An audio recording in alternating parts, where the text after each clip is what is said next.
Mbak Ajeng yang merupakan perempuannya lembut, tiba-tiba dia berbicara dengan sangat lantang dengan nada yang tinggi. Dia menunjukkan gestur seperti nenek-nenek yang bungkuk sambil menunjuk-nunjuk ke arahnya. Hai semuanya, Assalamualaikum warahmatullahi wabarakatuh. Selamat datang kembali di channel aku, Nova Mustika Sari.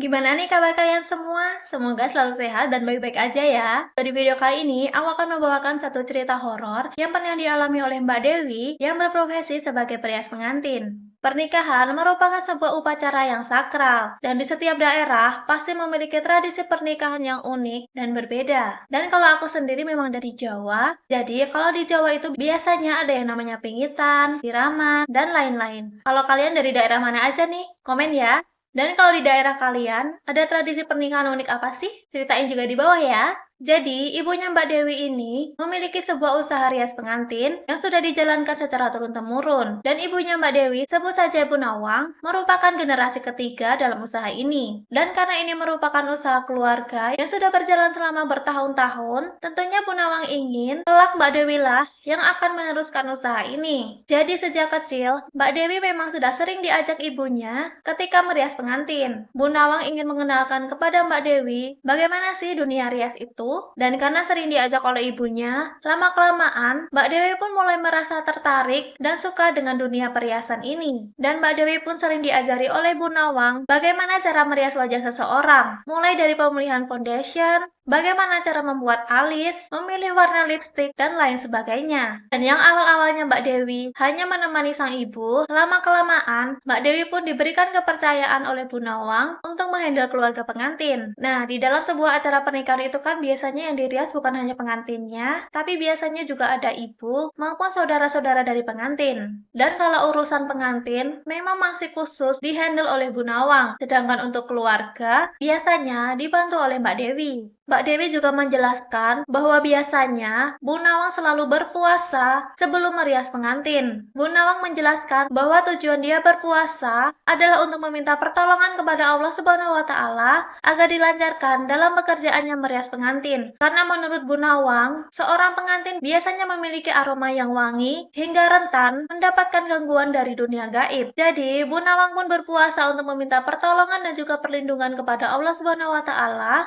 untuk menangkal itu semua. Hingga suatu hari, Bu Nawang mendapatkan sebuah pekerjaan untuk merias pengantin di daerah A. Jarak rumah Mbak Dewi dengan calon pengantin bisa ditempuh selama 1 jam. Dan karena acara akad nikahnya dimulai pukul 8 pagi, Mbak Dewi dan ibunya pun sudah sampai di lokasi calon pengantin pada pukul 5 pagi. Dan kalau untuk merias pengantin itu kan membutuhkan waktu yang cukup lama agar hasil makeupnya bagus dan tahan lama. Jadi, jika mungkin acara akadnya dimulai lebih pagi, mereka juga akan berangkat lebih pagi lagi agar make upnya bisa selesai sebelum acara akad. Nah, perjalanan Mbak Dewi dan juga ibunya menuju ke lokasi calon pengantin berjalan lancar. Mereka pun disambut oleh keluarga calon pengantin dan juga ditunjukkan di mana mereka akan merias. Dan sebelum merias, biasanya Bu Nawang juga akan membacakan doa-doa kepada si calon pengantin. Maksud dan tujuannya tak lain adalah agar proses rias maupun acara pernikahannya berjalan lancar. Dan kita sebut saja calon pengantinnya ini Mbak Ajeng.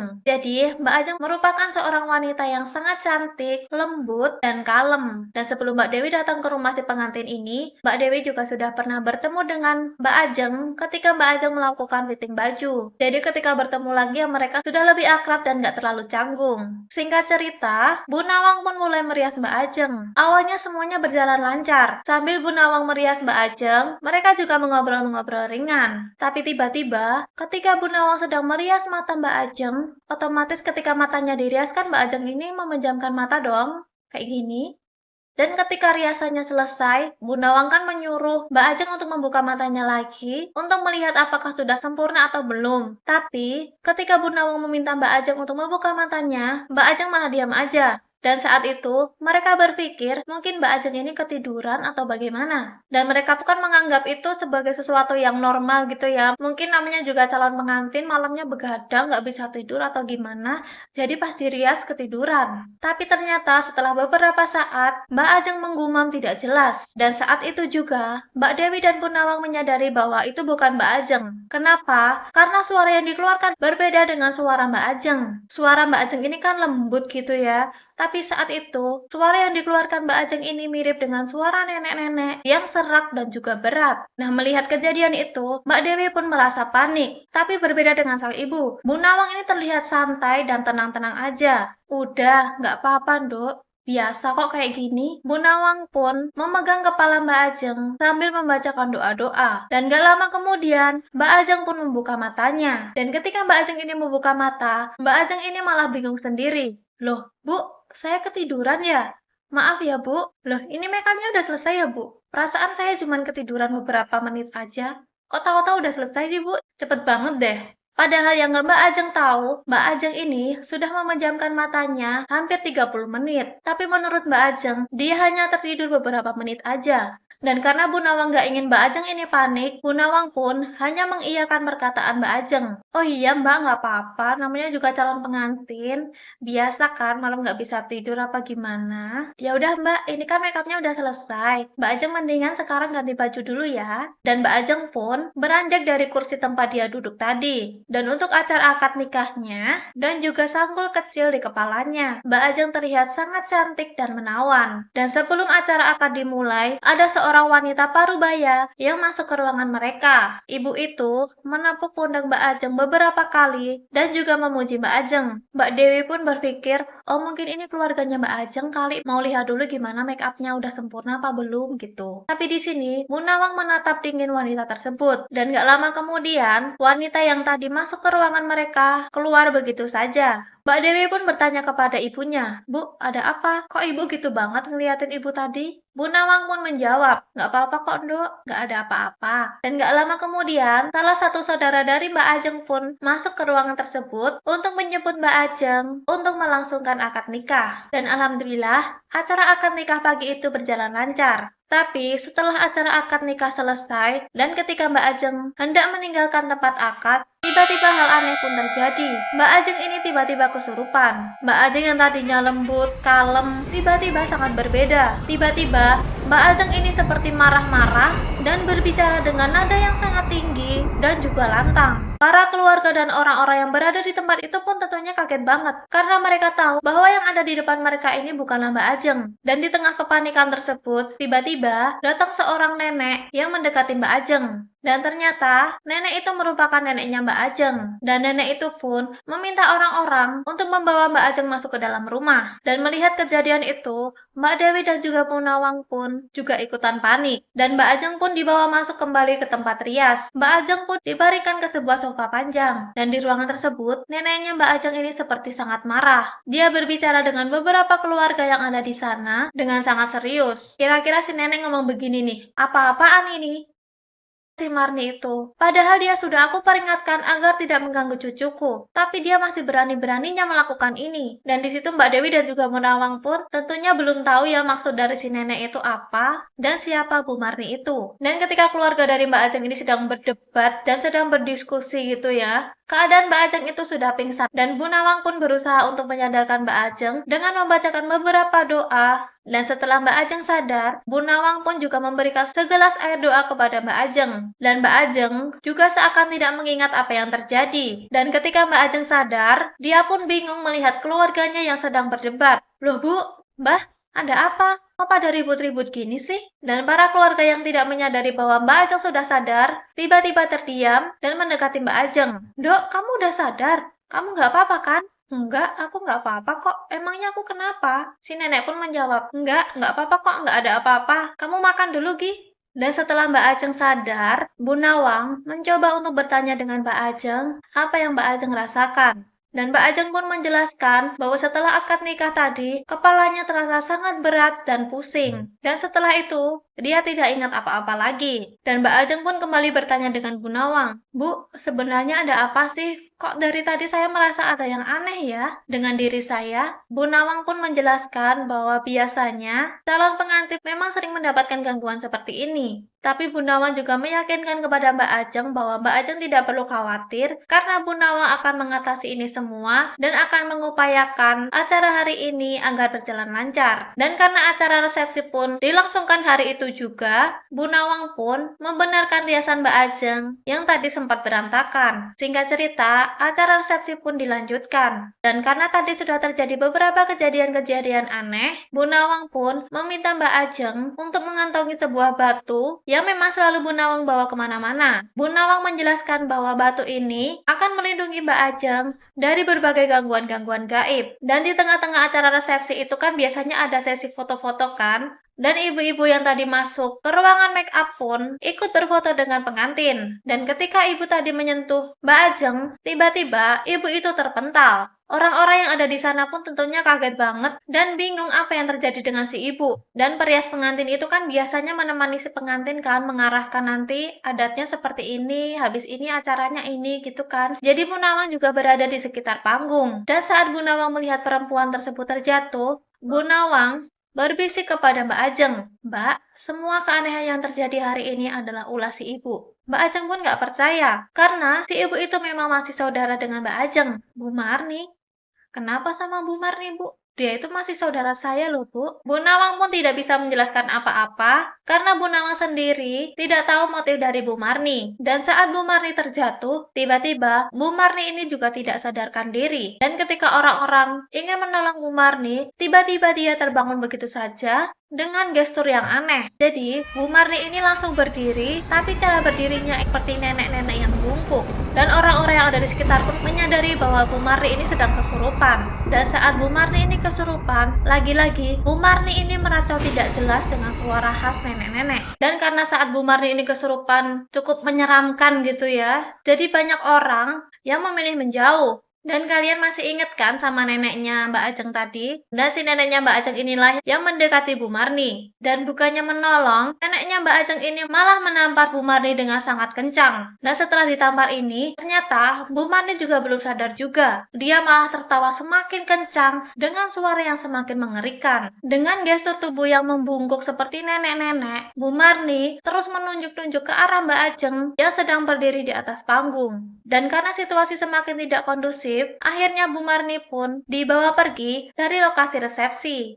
Dan saat itu, Bu Nawang meminta Mbak Dewi untuk menghandle acara resepsi, sedangkan Bu Nawang ikut ke tempat Bu Marni tadi dibawa. Jadi, Bu Marni dibawa ke salah satu rumah warga yang ada di sana. Dan di rumah warga tersebut, Bu Nawang mencoba untuk menyadarkan Bu Marni. Dan ketika Bu Marni sadar, dia langsung dicerca berbagai pertanyaan dari keluarga Mbak Ajeng. Marni, apa yang udah kamu lakukan sama Ajeng? Dasar nggak tahu terima kasih kamu, Marni. Berani-beraninya kamu berbuat hal seperti ini di acara penting keluarga. Dan juga berbagai kata-kata kasar yang lainnya. Dan saat itu, Bu Marni tidak menjawab apapun. Beliau hanya terdiam sambil menangis. Dan Bu Nawang pun mencoba untuk melerai dan juga mendinginkan suasana. Dan ketika suasana sudah lebih kondusif, Bu Nawang bertanya kepada Bu Marni, "Ibu, apa yang Ibu lakukan ini adalah hal yang sangat keterlaluan. Ibu Marni bisa merusak acara hari ini. Sebenarnya apa maksud dan tujuan Bu Marni melakukan semua ini?" Dengan menangis terseduh-seduh, Bu Marni pun menjawab,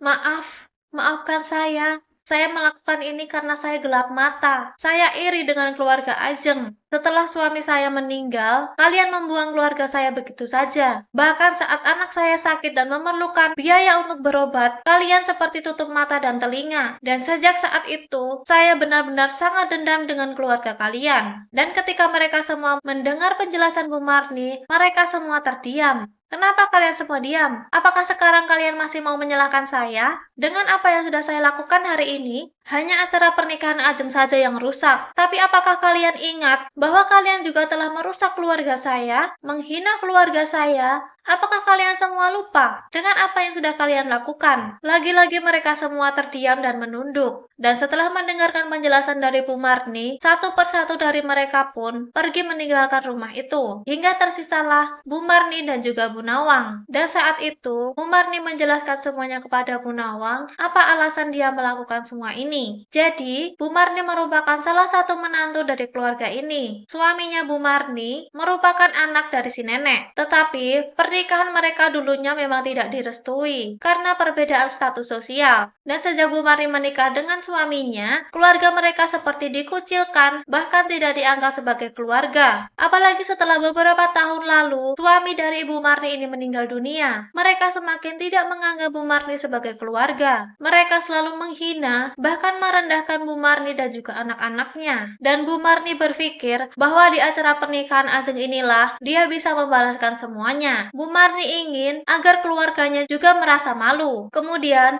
Bu Nawang pun memberikan nasihat kepada Bu Marni agar menghentikan semua ini. Bu Nawang menjelaskan bahwa yang namanya dendam tidak akan bisa membuat hidup bahagia. Jika memang keberadaan Bu Marni dan juga keluarga dianggap tidak ada oleh mereka, lebih baik Bu Marni meninggalkan tempat ini dan memulai kehidupan yang baru bersama anak-anak. Karena tidak ada gunanya membalas kejahatan dengan kejahatan juga. Dan setelah mendengarkan nasihat dari Bu Nawang, Bu Marni pun mengangguk. Dan setelah itu, Bu Nawang pun kembali ke acara resepsi. Dan meskipun tadi ada beberapa kejadian yang menghambat acara pun tetap dilanjutkan sampai selesai. Dan itulah guys tadi cerita yang dibagikan oleh Mbak Dewi. Kata Mbak Dewi, sebenarnya cerita ini tuh nggak terlalu horor yang gimana-gimana. Karena kata Mbak Dewi, sebagai perias pengantin, Mbak Dewi dan juga ibunya sering mengalami kejadian-kejadian yang lebih horor daripada ini. Tetapi Mbak Dewi memilih untuk menceritakan cerita ini karena ternyata manusia memang bisa lebih menyeramkan daripada hantu. Apalagi jika masalah itu berkaitan dengan sakit hati. Manusia bisa melakukan apapun untuk membalaskan rasa sakit hatinya. Dan walaupun Mbak Dewi tidak membenarkan apa yang telah dilakukan Bu Marni,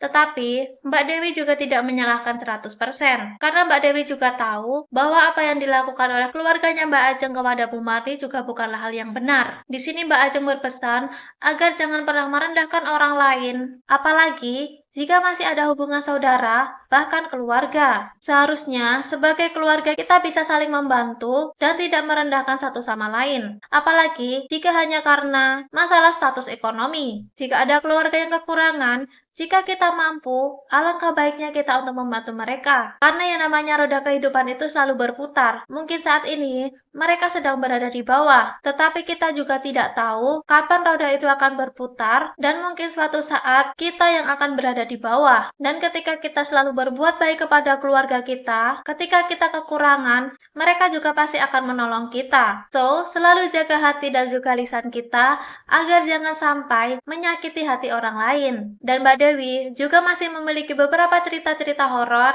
yang juga akan beliau bagikan kepada kita semua. Jadi kita tunggu aja cerita selanjutnya dari Mbak Dewi. So guys, cukup sekian dulu pertemuan kita hari ini. Kalau kalian suka videonya, jangan lupa kalian klik like-nya, share juga ke sosial media yang kalian punya, komen juga di bawah kira-kira topik apa yang seru buat kita bahas di video selanjutnya.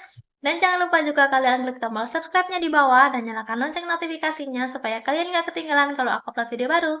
Bye-bye!